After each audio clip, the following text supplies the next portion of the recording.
gens de tous les jours, c'est une chose que j'essaie de surmonter. Alors il vous a surtout dit quelque chose d'incroyable, parce que c'était donc en 92, si je sais compter, il avait environ 32 ans. Il vous a dit « je vais mourir à 50 ans ». C'est-à-dire qu'en fait, on parlait de la relation avec le temps. On parlait de...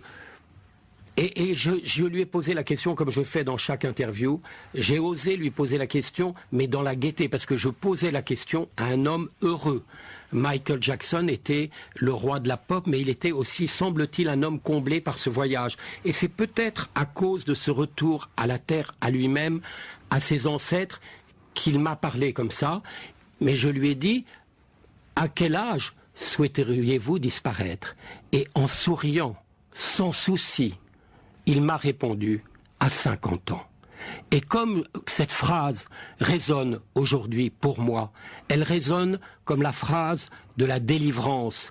Il a assez souffert et il a été le roi des médias, mais il a été aussi le crucifié de la communication. Paix à son âme et gloire à Jackson. Gloire à Jackson, vous nous dites, Gonzague Saint-Brice, vous avez 2 petites croix autour du cou. Apparemment vous êtes croyant, lui aussi il l'était, vous avez parlé de Dieu avec lui? Alors ça non. Mais il m'a dit une phrase formidable pour après sa mort, parce qu'on parlait dans l'infini. Avant de me quitter, il me cite un ancien proverbe indien. Ne jugez pas un homme tant que vous n'avez pas marché 2 lunes d'affilée dans ses mocassins. Et voyez-vous, quand on voit ce qui se passe ces jours-ci, qu'on s'aperçoit que celui qui l'a accusé de pédophilie revient sur ses propos alors que nous sommes en face d'une star détruite, eh bien, nous pouvons dire qu'il avait raison de donner à ce moment-là, dans son temps de bonheur, ce conseil pour après sa mort. Et je terminerai par une phrase de Napoléon, peut-être que ça aurait fait plaisir à Michael. Les hommes de génie sont des météores destinés à brûler pour éclairer leur siècle.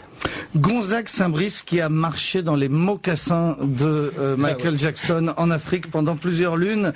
Merci beaucoup. Il faudra qu'on vous réinvite pour parler de votre dernier livre qui raconte l'histoire d'une grande cantatrice, la Malibran, la voix qui dit je t'aime. Ça vient de sortir chez Belfond. Vous reviendrez nous en parler sur RTL.